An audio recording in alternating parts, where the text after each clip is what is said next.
AV in your ears, that's ambush being giving you this audio visual down the most interesting street in the world. With my voice, Steve, Fascination Street. You already know, let's get it. When you whip in the Fascination Street, what do you...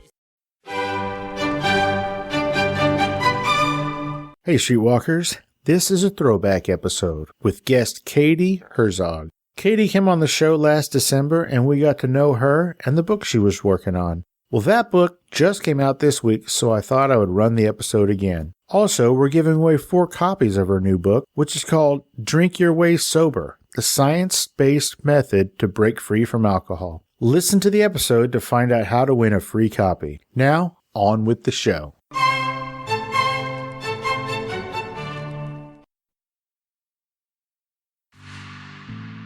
This is Rachel Dolezal, and you're listening to Fascination Street podcast. Yeah, AV in your ears, that's ambush being giving you this audio visual down the most interesting street in the world. With my voice, Steve, Fascination Street. You already know, let's get it. When you whip in the Fascination Street, what do you... Welcome back, Streetwalkers. This episode is with Katie Herzog. Katie, along with her friend Jesse Singal, co-host the very popular podcast Blocked and Reported. In this episode, we get to know Katie. We find out why she became a journalist. We talk about some of her experiences at some of the institutions that she worked with and for. We dig a little bit into her past, where I ask her to expand on some weird stories that I dug up on her. And then we talk about why she started her podcast, Blocked and Reported, with Jesse Singal, what she's getting out of it, what she's learned from doing it, and why she's glad she didn't start it sooner. We do talk a little bit about the polarization that seemed to have happened up to and including COVID, and in some cases how that would tear friendships apart. And then, of course, we talk about her book. Katie has recently finished and is deep in the throes of publishing her very first book. It doesn't even have a title yet. That book is going to come out in roughly a year, so stay tuned to her and to me for that, because I'm pretty sure I'll be talking about that when the time comes. The book is sort of half research-driven and half personal journey into how she was able to stop drinking. It's a little bit unusual in how it is a self-help book, between some of the reasoning and some of the thoughts on how she was able to stop drinking, but it worked for her, and so she felt like she needed to write this book and share it. And this is my conversation with co-host of Blocked and Reported and new book author, Katie Herzog. Prepare to be fascinated. Prepare to be fascinated. Prepare to be fascinated. Welcome to Fascination Street Podcast, Katie Herzog. How you doing today? Good. Thanks for having me. It is 100% my pleasure. Ladies and gentlemen, streetwalkers, if you will, this is Katie Herzog. She is all of the things, and we're going to talk about most of them, but I first stumbled upon her because she is a co-host of one of my favorite podcasts. It is called Blocked and Reported, and we'll talk about that a little bit later. But first, Katie, what is the name of this increasingly fascinating podcast?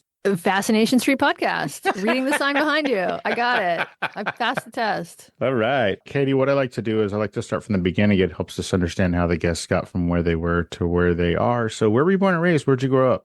I was born and raised in Western North Carolina, an area of the country that has recently been in the news quite a bit thanks to Hurricane Helene. I'm from the Asheville area, Swannanoa. I was born in Asheville, raised in Swannanoa, which is also a town that nobody had heard of until the last couple of weeks. I spent my childhood there, and then in another little town called Cullowhee, which is a college town. There's not actually a town. It's a census-designated place. It's that small, but there's a university there. My parents were professors. I grew up sort of a campus kid, spending lots of my time running around campus. And yeah, that's where I spent most of my life. Well, until adulthood. What was the plan? Both of your parents are professors. I mean, you grew up here. In America, a lot of times parents have maybe an idea of what they want their kids to be when they grow up. Did your parents have that? My dad always said I should marry a doctor. My brother did. He took that advice. My mom thought I should be a hairstylist. Neither one of them really encouraged me to go to college, probably because they didn't think it would be a good fit for me. They were right. I dropped out a couple times. I did not grow up in a household where my parents put too much pressure on me. They loved their jobs. They thought that being a professor was the greatest job you could possibly have, in large part because you got summers off. But they also were well aware that by the time my cohort, my generation would have gone through the PhD process, there weren't going to be that many jobs. So they were aware that higher education is a bit of a pyramid scheme. And I don't think they ever wanted that for me and my siblings. I really stumbled my way into a career. I did not give it a lot of thought. I went through this sort of rambling process to get to where I am. I'm incredibly lucky that things have worked out for me, but I was not the sort of person who knew what I wanted to be and then went out and tried to achieve that. Low ambition might actually be the word. I sort of waited for things to happen to me, and I got extremely lucky. So when she says career, ladies and gentlemen, she's not talking about podcasting because that didn't exist back then, but she is talking about being a journalist. Is that what you're talking about? Yeah. Why journalism? There's a couple reasons. I always liked writing. So my bachelor's degree I have a focus in creative writing. I wanted to be a writer, but I didn't think that was really possible. I thought I would write like short stories for the New Yorker. I don't think I actually ever believed that was a possibility, but that's sort of what I wanted to do. I've always been a sort of voracious consumer of media. And because I wanted to be a writer, in some ways, the easiest avenue to become a writer is to become a journalist. But I really did stumble my way into journalism. And when I was in my 20s, I worked a lot of menial jobs and I got fired from most of them. I was not good at work, I would put it that way. I was definitely not good at being in a place with like bosses, especially. And when I turned 30, I was working at the time at a like very small academic publishing house, and I had sort of a lot of roles there. I was a copy editor, I was an acquisitions editor, so I would travel around the country trying to find authors to write for us. I was a sales rep, worst sales rep at the company. The only reason I was put in that position was because I was the only person who was old enough to get a rental car at the time. I was bad at this and I didn't particularly enjoy it. So at some point, I decided I was going to get an internship at the local NPR station. And I did. And that really sort of started to change things for me. So I got this internship, and after that I got a job. I got my first job in journalism and public radio. And then from there, I moved on to other jobs. This is sort of, when you work in media, it's sort of a continual process of getting a job and then getting laid off from the job because the media is always constricting. And I did that for the next 8 or 9 years, working at different publications, doing some freelancing. And then COVID hit. And when COVID hit, my podcast partner, Jesse Singal, and I started the show. And the show was sort of unexpectedly successful. And so now the show is my job. Blocked and Reported is my job. It's so perfect for me. I'm not the sort of person who should have a boss. And I didn't realize how true that was until I didn't have a boss. But I should not have a boss. I should not work in an institution. I should lead the institution, and it should be tiny. So I've gotten very lucky. And really, COVID was the thing. If COVID hadn't happened, I would still be sort of toiling away wherever it would have me now, making very little money and being pretty miserable. So I got extremely lucky with COVID. Okay, so before we talk about Blocked and Reported, which again, Streetwalkers is one of my favorite shows, I want to talk about some of the places that you worked and then some of the things that I have questions about in your journey to becoming who you are. First, what is the difference between being a writer and being a journalist? A writer could be a novelist, a writer could be a short story writer, a poet, a writer could be anything. It's just, I think, a broader category. And journalism, is just a subset of that category. In journalism, you don't have to be a writer to be a journalist. It could be audio, although audio does include a lot of writing. It could be on TV. So I think it's sort of a subset, a subgenre. Okay.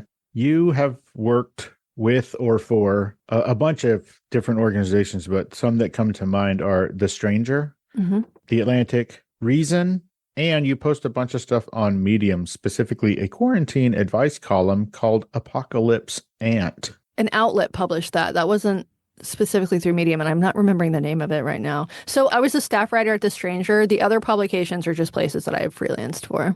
Okay, so The Stranger, you're a staff writer there. Am I correct? Is The Stranger basically the model of the magazine that Adie Bryant worked at in her TV show Shrill? Yes. Okay.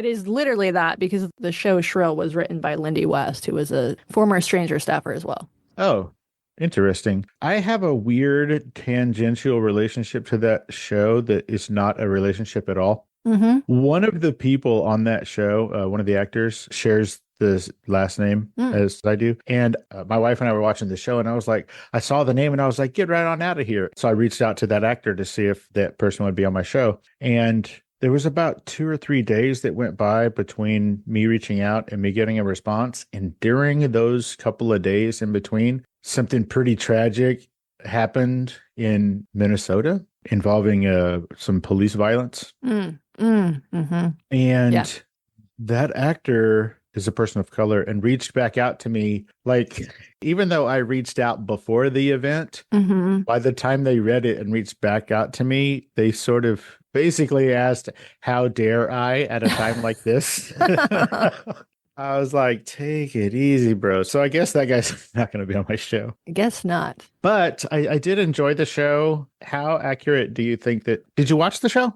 I did watch it. It is not at all accurate in terms of how it portrays the stranger. And, you know, one of the characters in the show, I don't remember his name in the show, but he is supposed to be Dan Savage. The actor's name is John Cameron Mitchell, but he is supposed to be, he's a caricature of my old boss and friend, Dan Savage, and he is nothing like Dan. And I think a lot of people assume that he is Dan, and he is nothing like Dan. Dan is a kind, generous person who can be an asshole for sure, but he is a kind, generous person who goes out of his way to help people. He can be prickly, like lots of creative geniuses, but he is nothing like the character on the show. If I understand correctly, that show, and I guess The Stranger, is that in Seattle or Seattle area? Yeah. The show was set in Portland and filmed in Portland. Everybody who doesn't live in either Portland or Seattle thinks that it's the same thing. Yeah, for sure. They are very similar. And so to confuse matters further, The Stranger has a sister paper in Portland called The Mercury. So you could say that, it's sort of the show is portraying The Mercury. It was supposed to be The Stranger, or at least a fictionalized version of it. I wasn't there when Lindy was there, so I assume that some of the incidents were probably taken from her own experience and do, represent the paper what it was like when she was there. I was there years later. One thing that I think probably is accurate is that there's lots of like drama and infighting. Any office has that. But yeah, the one thing that I get sort of prickly about is people assuming that Dan Savage, who I'm close friends with, is this sort of tyrannical despot character that he was portrayed as on the show. And that was not my experience whatsoever. So being that you grew up in North Carolina, how did you get to Seattle? I got a job. Oh, okay. Yeah, just for a job. I got a job at a media company called Grist, which does climate news, primarily environmental and climate news. So I moved, at the time I was living in Charlotte, North Carolina, working for the local public radio station. And I moved out to Seattle for a job. Is it an NPR? Yes. Okay. Yeah.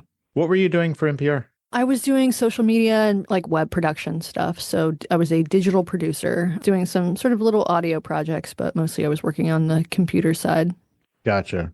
I'm going to ask you some really weird questions, and they're going to be all over the map. Okay. So bear with me here. I heard you say once a long time ago that you don't believe in Helen Keller.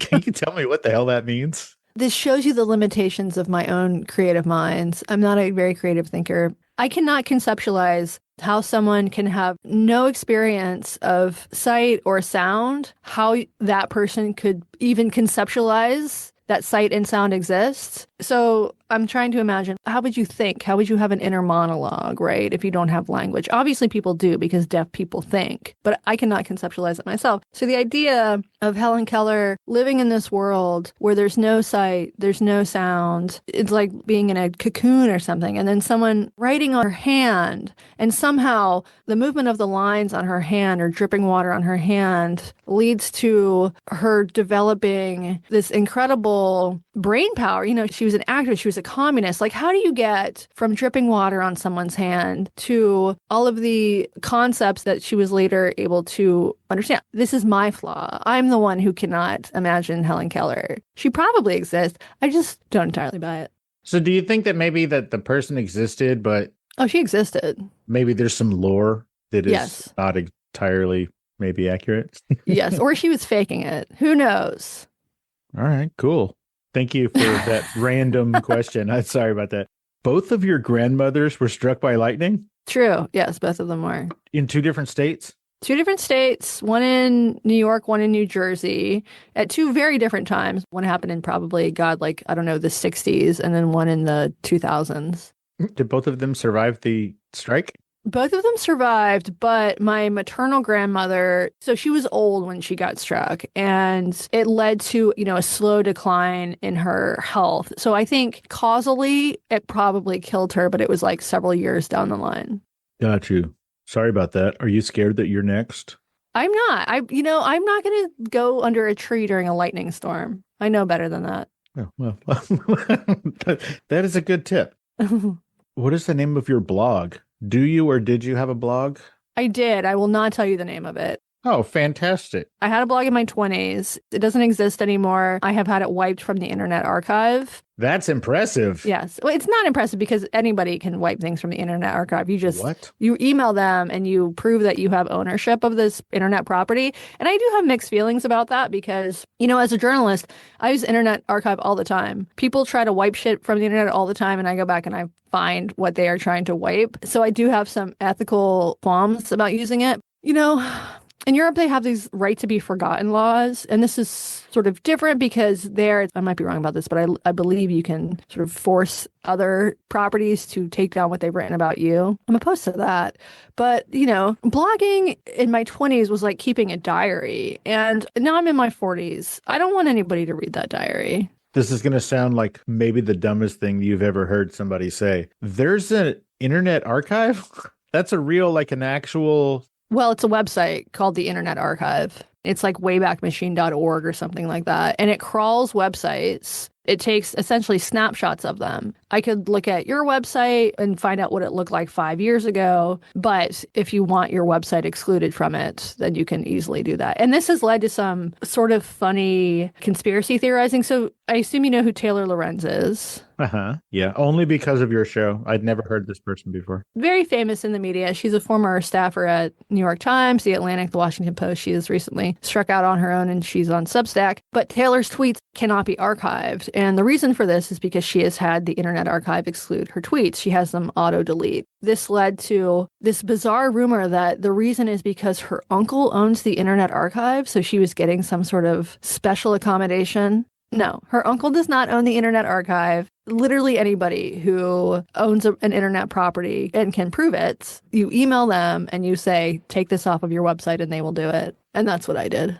And so when you do that, it doesn't just take it off of their website. Does it take it off of the entire internet or just their website? Just their website. So like my blog, that hasn't been online for 10 years probably because, I stopped paying the hosting fees or whatever. But there were still snapshots of it online that I just don't want people to read because it's embarrassing. In my 20s, I was a pretty big fuck up, but I liked writing and I would write these essays about sort of the trouble I was getting into at the time. And there was quite a bit of it. Like my parents would have said, the internet lasts forever. Don't do this. And I wouldn't have listened to them because in your 20s, the future doesn't really matter. At least I didn't think the future mattered. And they were right. But it turns out the internet doesn't last forever because you can get your stuff wiped from the Internet Archive.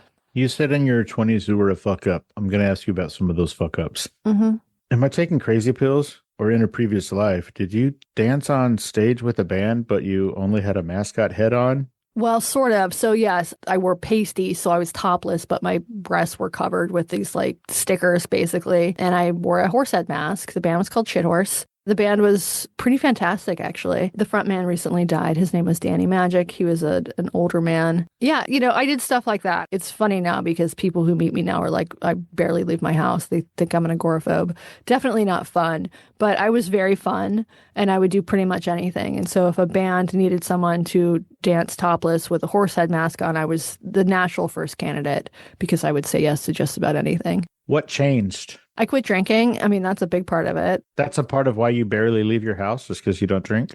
I mean, I got older. I quit drinking and I don't do crazy things anymore because I'm not a 25-year-old drunk. But I just got older. That's, I think, a big part of it is you can't do that shit forever. There's a big difference, like, to being the topless 25-year-old on stage and the topless 45-year-old. I got older. That's what changed. And the things I was interested in changed and the things I like to do changed. And I got married and I matured, I hope, in some ways. And yeah, and I don't drink and do drugs anymore for the most part. And so these sort of wild experiences, and those experiences stopped being fun at some point. I like tipped over from party girl to depressed alcoholic, and then it just wasn't fun anymore.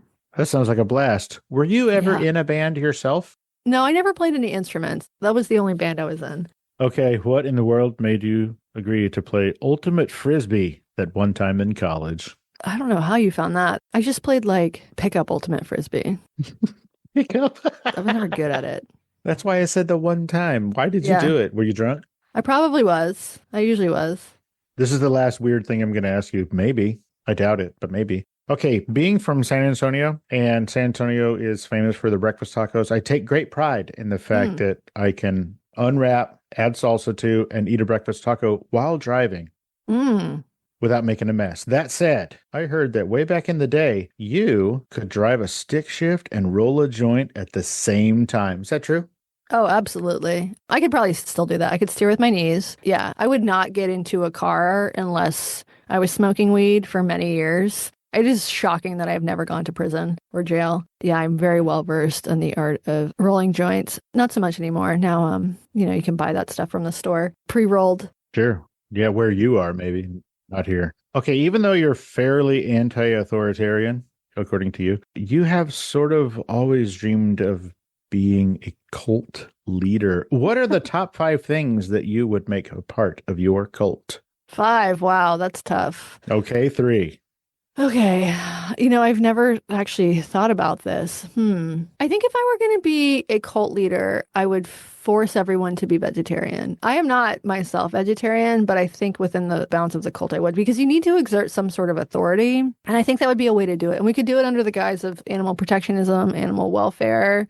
So that would be the first thing. People could still eat cheese and eggs because I like cheese and eggs. So not vegans, just vegetarian. Okay. No, just vegetarian. I want there to still be joy in life, joy in the cult. Also, no live music. That would also be a part of it. Whoa, that is anti-cult right there. Yeah. What are you doing? You're breaking the mold here. Well, so I don't like live music. All of a sudden? I've never liked live music. Even when I was in a band, I didn't like live music. What I like to do was go to shows and then hang out back, smoking cigarettes and smoking weed with my friends. I've never actually liked live music. Like watching it, I find it very boring. So no live music. God, no meat and no live music. This sounds like a very boring cult, doesn't it? Sounds like a blast.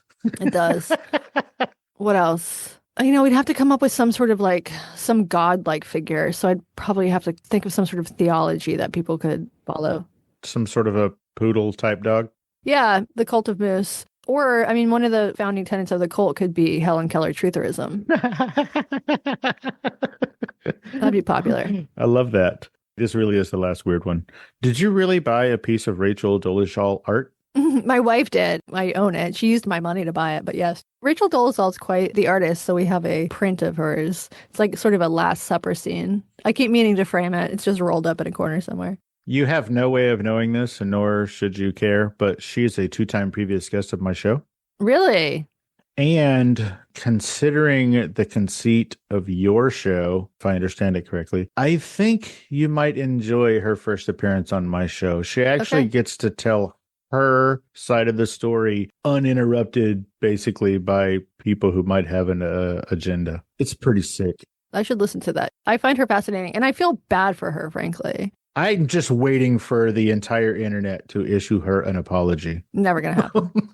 I watched the Netflix documentary about her, and I found her to be a very sympathetic character. Yeah, she does not like that. Really? Yeah, she didn't really like that. Interesting. Yeah. No, fascinating. Yes. Check that out. It's pretty dope.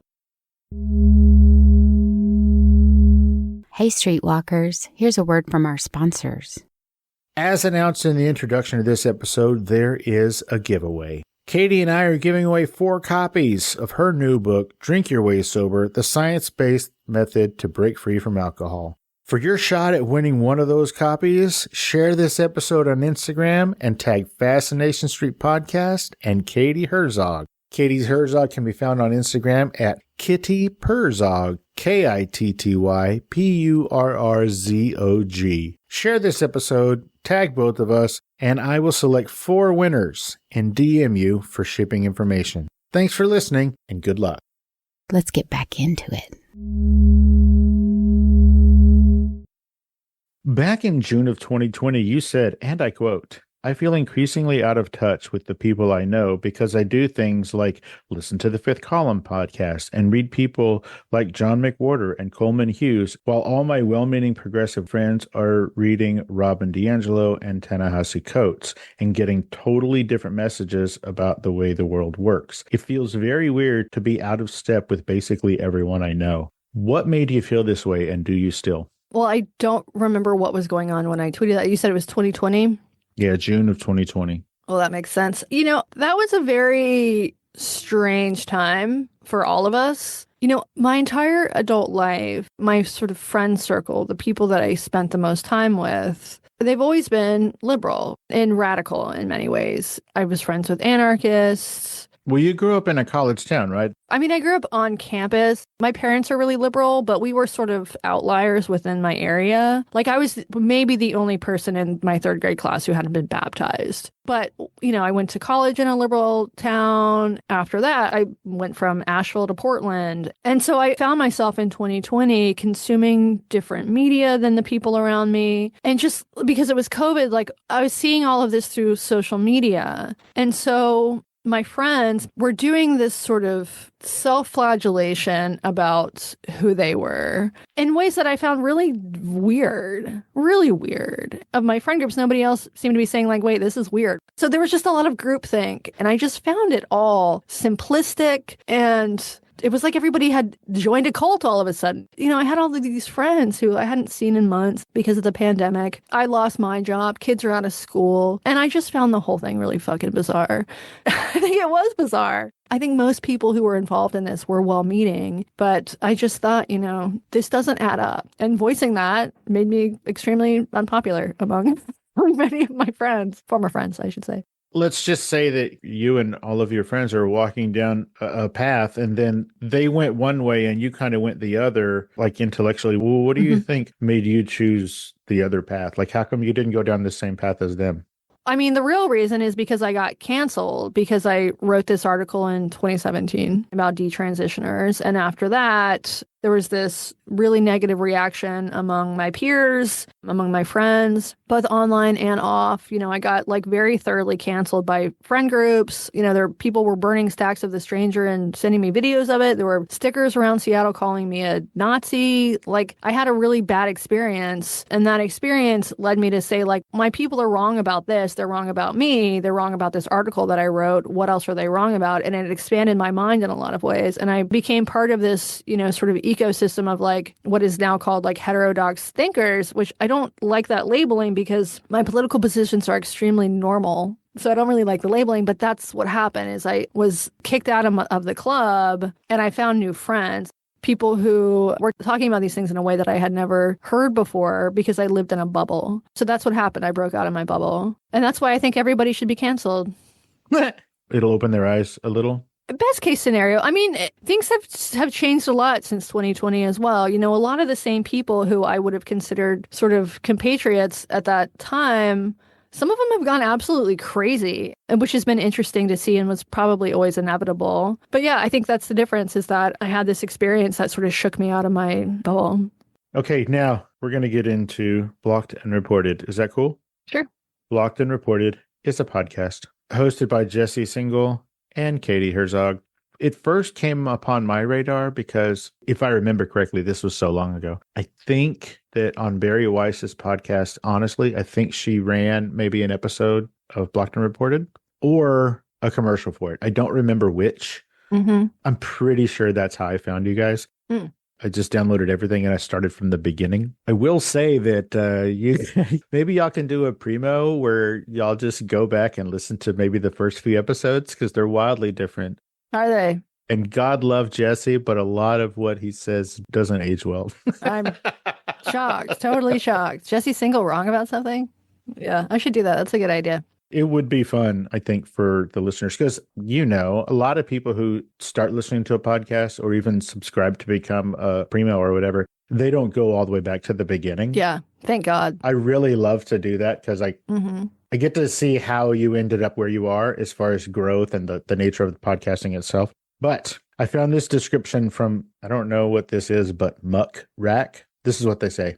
Journalists Katie Herzog and Jesse Singal scour the internet for its craziest, silliest, most sociopathic content, part of an obsessive and ill-conceived attempt to extract kernels of meaning and humanity from a landscape of endless, raging dumpster fires. Mm-hmm. Do you think that's accurate? Jesse wrote that, so probably not. He's wrong about everything. yeah, right. Oh, and a side note, I had no idea what either one of you looked like until very recently. So for the first several years, I would just picture you as Jasmine from Aladdin and Jesse as Zazu from the original Lion King. An improvement on both. If you can believe it, Blocked and Reported is even more fun if you imagine the conversations happening between these two characters. I'm going to start doing that. Yeah. It's so fun. Just every time Jesse starts talking, just picture that little blue bird. He does have the high chirpy voice of a cartoon bird. He does. Oh, I'm going to put you on the spot here real quick, just for my listeners so they can maybe check it out. Can you do some bar pod housekeeping? Oh, sure. We are a podcast. This is Blocked and Reported. Check us out at blockedandreported.org. I usually say something about the Reddit, not buying the merch, and beg people for money. I think that's pretty much it. That is pretty much it. So what's the difference between a freeloader and a primo listener? Our freeloaders are our second favorite listeners, and those are the people who subscribe and listen to the free shows but don't join and pay us money. And those are our most beloved premium episodes, our primos, or our preemies, as we probably should have called them. Those are the people who keep the lights on. What do they get that's different from the freeloaders? Well, the number is constantly changing, but they get extra episodes. So we do like 3.75, 3.57 extra episodes a month. They get access to our comment section as well. We've cultivated, and this has been completely unintentional, we have not done anything to like moderate the comments on our shows or to cultivate community, but somehow the community that has sprung up around the show is really good. It's very positive. There are arguments, of course, within the comment sections, but for the most part, people are respectful and behave themselves. I know that can't last forever because it's an iron rule of the internet that everything turns to shit at some point. Every once in a while, we'll get a couple of heels within the community. I think that's actually fine because every community needs a heel. But for the most part, it's a group of people who seem to really respect each other. They disagree with us plenty, but that's okay. How did you and Jesse meet, and why did you decide to start doing this show? So we met via email. So when I was working on this piece on detransitioners in 2017, I reached out to him because he had written about youth gender medicine for New York Magazine in the past. And I liked his coverage because this is less true today, but at the time, Jesse was kind of the only mainstream journalist who wasn't simply parroting trans activist talking points when it came to this issue. And there's a lot of stuff that both of us got wrong back then because we both know a lot more about the issue now. So I reached out to him when I was working on this piece because I wanted to interview him, and he said no, because he's a petty, jealous man who was like worried I was going to scoop him, which I did by like a year. And he said no. But after my piece came out, we became like Twitter friends and started DMing. And we were in a Twitter chat with two of our other friends, Kat Rosenfield and Phoebe Maltz-Bovey. And they've had a podcast for, at this point, probably like 6 or 7 years, maybe longer. And so Kat and Phoebe had a show, and it was sort of like, why don't we just do a show? Yeah, they've got a show. Let's do a show. So we were talking about it before COVID. I was still at The Stranger, so the plan was to see if we could get The Stranger to basically sponsor the show. And the reason was because I wanted to do it at work.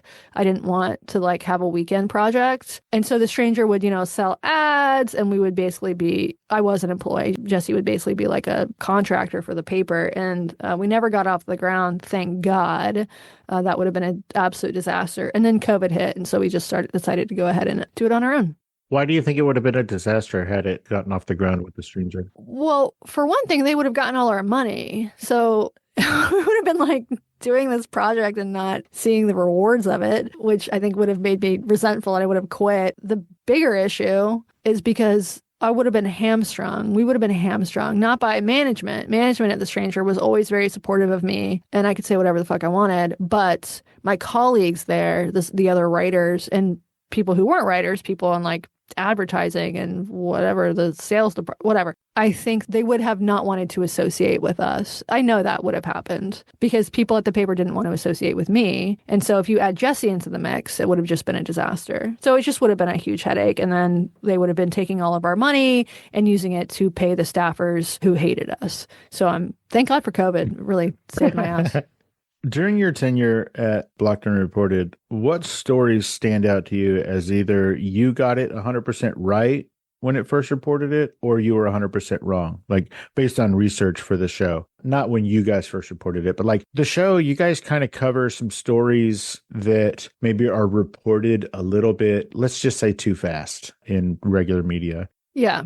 Based on your research for the show, is there anything that stands out that the media got wrong and you believed it until you did your own research? I don't know, like the Central Park Karen kind of a thing. This is the problem with everybody having a cell phone. Like in some ways, it's great that we can record, like have a visual record of things, but it can also distort reality because if there's a video, it seems like the video couldn't possibly be lying, but it's just from a different angle. There's just, if you're seeing one angle, you're not seeing the whole story. What is something we've gotten 100% right or 100% wrong? 100% is rare either way. Even in shows where we do a ton of research and we've got the story correct, we're always going to get stuff wrong. Like we don't have fact checkers on the show. We do a lot of fact checking on our own, but even outlets that have really good fact checkers, no story is perfect. No story. That's just how it is. You do what you can to minimize errors and to see as much of the big picture as possible, but we're always going to get stuff wrong. And we try to be transparent about that and correct things when we do get them wrong.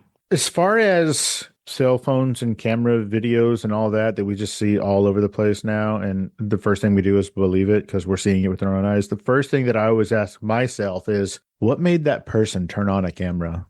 Something happened that made them hit record, because you don't just walk down the street recording everybody. Something happened that made them pull their phone out of their pocket and hit record.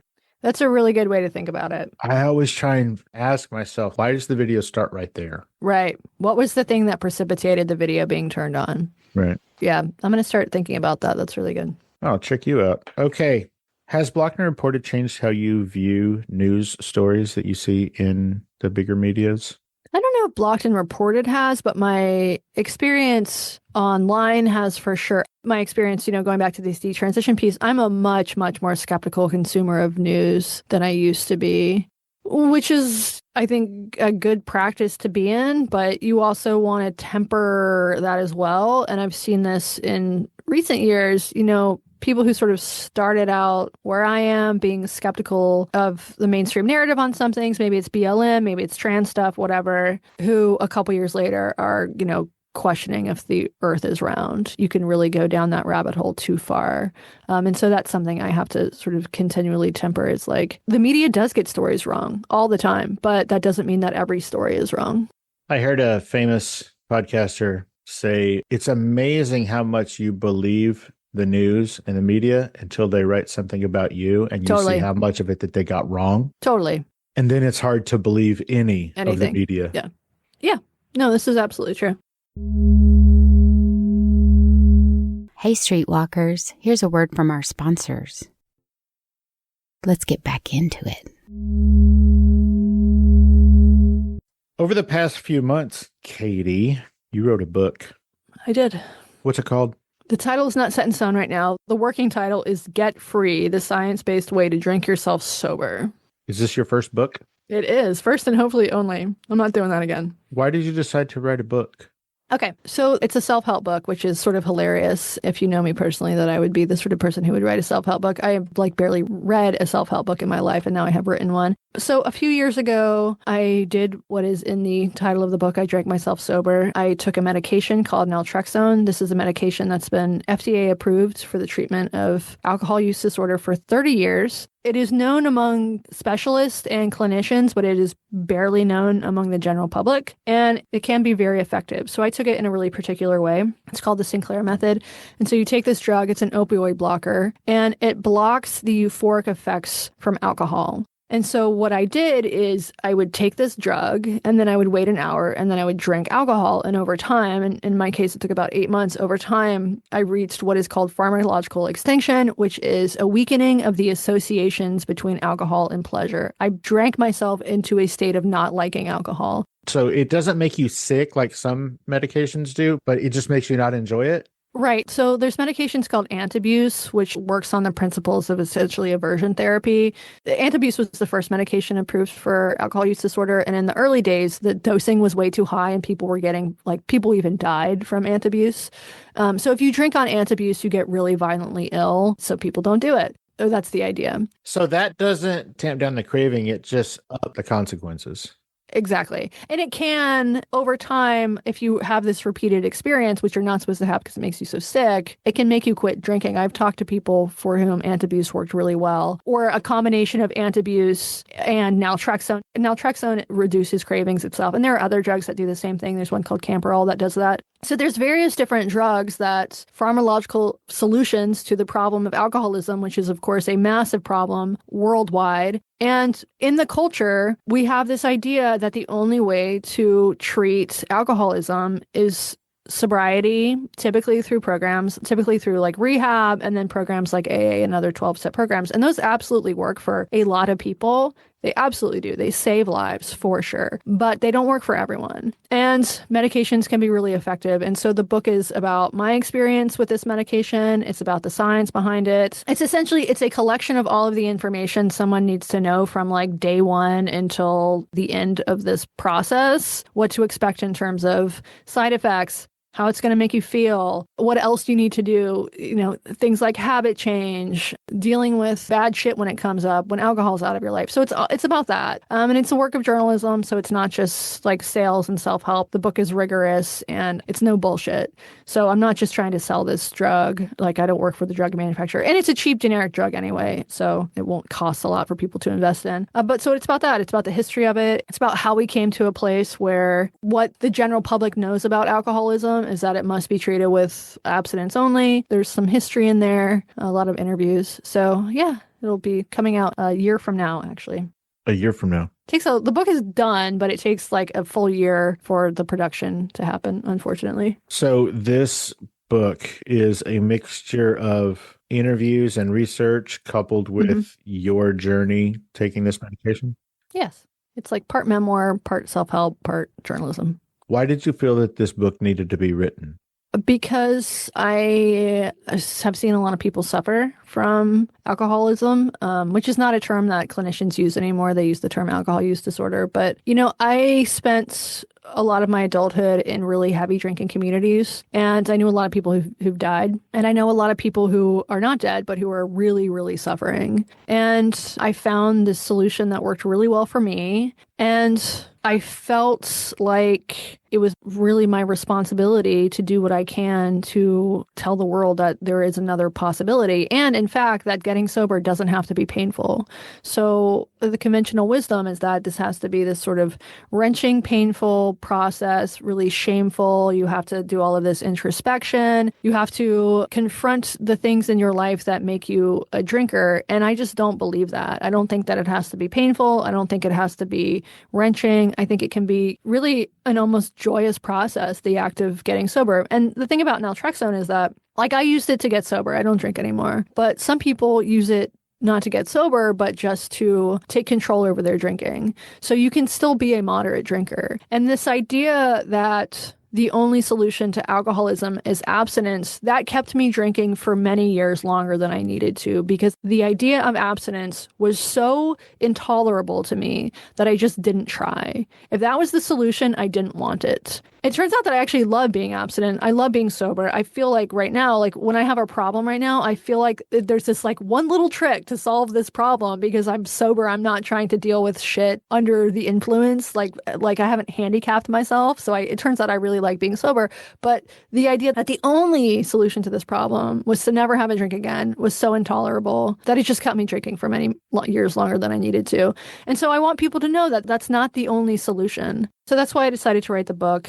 And I thought about it for a really long time. I was very reluctant to do it because it involves talking about shit that I've done that I'm ashamed about, specifically surrounding my drinking. And so I was really reluctant to do it, but it just like, it was sort of haunting me. I just felt like I almost had a responsibility to do what I could to get the word out there about this thing. I mean, it's not a miracle pill, but it worked really well for me. And it works well for a lot of people. Not everybody, but it works for a lot of people. So you mentioned a few times the word responsibility and how you felt it was yours to tell the story. You've never written a book before. Why did you feel so strongly that this was your responsibility to get the word out? Because I have the skills and I have the platform. The information in the book is all collected elsewhere, right? So there are Facebook groups, there's Reddit groups, there's YouTubes, there's a film out about this drug called One Little Pill. Other people have written, there's a couple books out about this.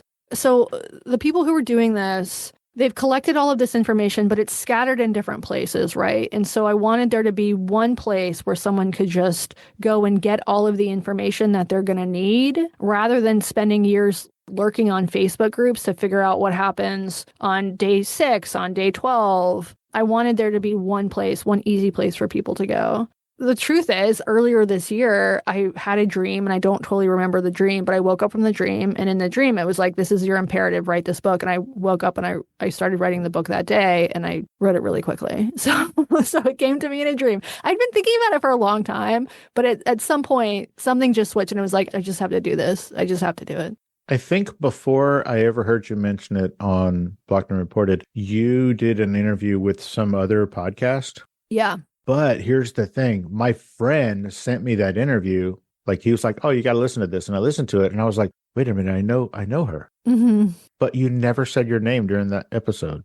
Yeah. Was that on purpose? Yeah. This was before I wrote the book. At that point, I was not ready to fully come out, as an alcoholic, because there's a lot of, shame and judgment. And I didn't want this to be like the thing that comes up when people Google me. It needs to be like my transphobia. It's much better for my reputation. So that's why I just wasn't ready to talk about it, that show. So the show is called Reflector. And that was my first sort of like dipping my toe into the waters about talking about this publicly. And then I got a ton of emails from people who learned about naltrexone through this show. And it was actively changing their lives. The response was just so overwhelming that was another reason I decided to write the book, was that I just realized like so many people can be helped by this. And by not doing everything I can, including attaching my name to this story, I'm just like, I'm sitting on a solution for people, and it just felt really wrong. Why did you decide to do that episode of Reflector? Same reason. I felt like this can help people. And the guys who host the show, Andy Mills and Matt Bull, they're friends of mine. I really trusted them. So that made it easier. Part of it was selfish, so I knew Andy wanted to do an episode on this. And this drug is something that has absolutely changed my life. And I knew that eventually someone was going to write a book about this. Someone was going to be on his show. And part of me was like, I want to be this person. So part of it was just, it was just selfish. I don't think I've heard addiction medicine specialists shouting from the rooftops about this particular drug. Mm-hmm. Why do you suppose that is? There's a lot of reasons, and I write about this in the book a bit. So part of it is that the way that we treat addiction is really segmented, right? So if you go to an addiction specialist today, the addiction specialist, it depends on how old they are. So the way that medical students were trained until very, very recently is you would go and do, like, if you're going to be a general practitioner or a pediatrician or an OB or whatever your specialty is, unless you were going specifically into psychiatry, your entire training in 8 years of, medical school and residency would be you would do a psych rotation. And as part of that psych rotation, you would attend one AA meeting. That was it. For decades, that was the way that clinicians were trained to handle addiction. Some people call it a disease, whatever it is, this disorder, alcohol use disorder that kills many millions of people a year. Your average doctor, their entire training would be to attend one AA meeting. So that's a big part of the reason. That's changed. So I interviewed med students today. They get better training. They'll learn the words naltrexone. They'll learn about Camperol and Antabuse and these other medications. That's changing. So your average GP that's coming up in the next generation will have slightly better knowledge about medical solutions. So that's a huge part of it. Part of it is just cultural. For the last almost 100 years, AA has really been the dominant cultural force when it comes to treating addiction. And again, AA can be incredibly effective for lots of people, but it has such a monopoly on treatment that everything else has sort of been edged out. And this is true in rehabs as well. So the treatment in most rehabs until very recently, they weren't talking about medication. You would go to rehab and your treatment would be talk therapy, group therapy, and going to 12-step programs, which, by the way, is also very cheap for the rehab because AA is free. So you host a meeting at the facility or you bus people out to go to a meeting within the community.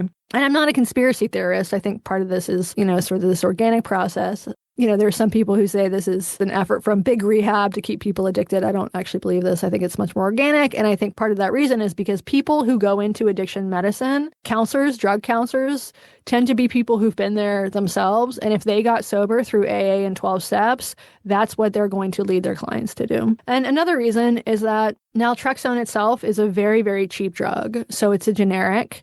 And it was originally synthesized by DuPont, not as a medication for alcohol abuse, but a medication for opioid abuse.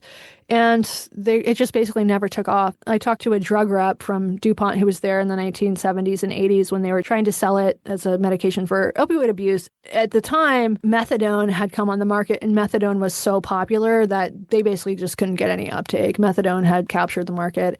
And then later, so about a decade later, it was approved for use with alcohol use disorder. And same thing, they just couldn't get any pickup. And then it has since gone into generic production. And so because of that, nobody markets this drug because if you're a drug manufacturer and you're pushing this drug, putting all of these millions of dollars into marketing it, the drug manufacturer down the street can just undercut you. So this thing that makes it actually very accessible, which is the fact that it's really cheap, is also the thing that keeps it from being marketed. So it's just, there's that sort of weird irony there. So there's all these sort of different cultural forces, but things are changing. And in some ways, that's thanks to the opioid epidemic. There's now this idea of harm reduction has become much more popular. So even, 15 years ago, this idea that a doctor would say to their patient or an addiction specialist, a psychiatrist would say to their patient, you actually don't have to quit drinking. We just want you to drink less. They just wouldn't have done that. And in part, that's not just because culturally, we've all been taught to believe that the only solution to addiction is abstinence, but there's liability issues there, right? So if you're a doctor, and you say to your patient, you can take this drug and then you can continue to drink. And your patient does that and then goes and kills somebody in a car accident and says, my doctor told me I could keep drinking. The doctor could be liable there. So there's lots of reasons that doctors are reluctant. They don't want to give people permission to continue to do the bad behavior. But now that this idea of harm reduction is much more accepted, in part because of the opioid crisis, that is changing. But it's, things change slowly. Did you say this drug has been around since the 70s and 80s? So it's been around since the 60s. Whoa. It was synthesized in the 60s, but it has been approved for the treatment of alcohol use disorder since 1994 and I believe 1984 for opioid addiction. You mentioned something about it being maybe created for opioid abuse. Does it work on other substances as well? Yes, it does. Do you cover that in the book?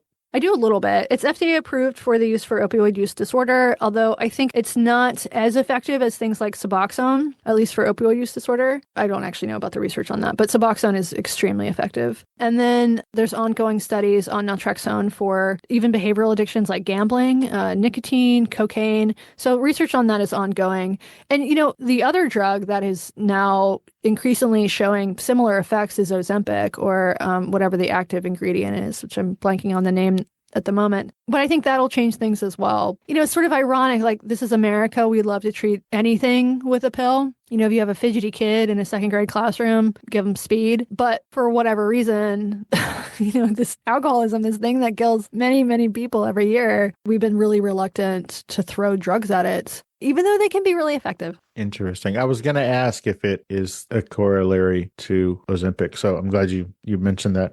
Mm-hmm. Tell me again when the book is coming out. It's a year-ish? Yeah, October 2025. And do you have a publisher already? Is that right? Yep. I just got the edits back last week, so it is well on its way.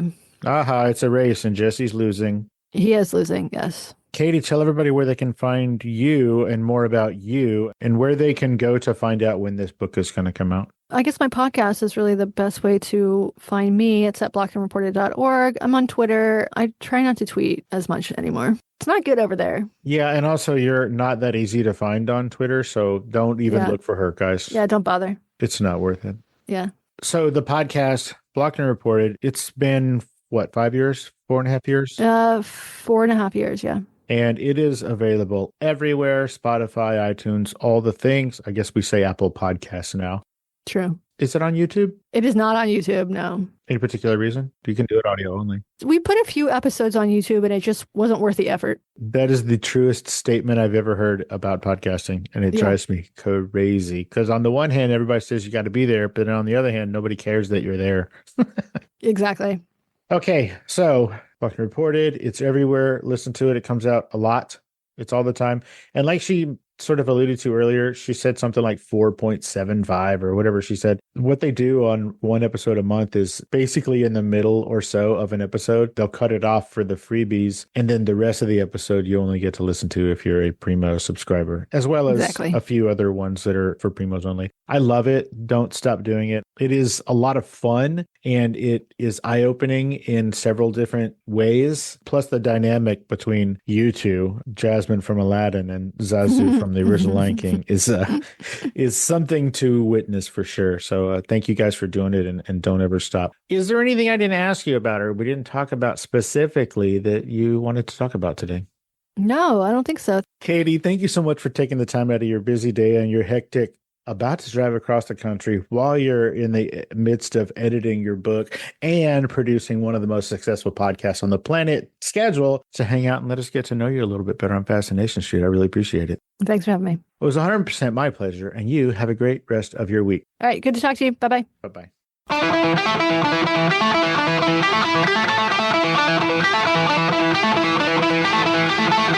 Opening music is the song FSP Theme, written, performed, and provided by Ambush Vin. Closing music is from the song Say My Name off the 2021 album Underdog Anthems, used with permission from Jax Hollow. If you like the show, tell a friend, subscribe, and rate and review the show on iTunes and wherever else you download podcasts. Don't forget to subscribe to my YouTube channel. All the episodes are available there as well. Check me out on Vero at Fascination Street Pod and TikTok at Fascination Street Pod. And again, thanks for listening.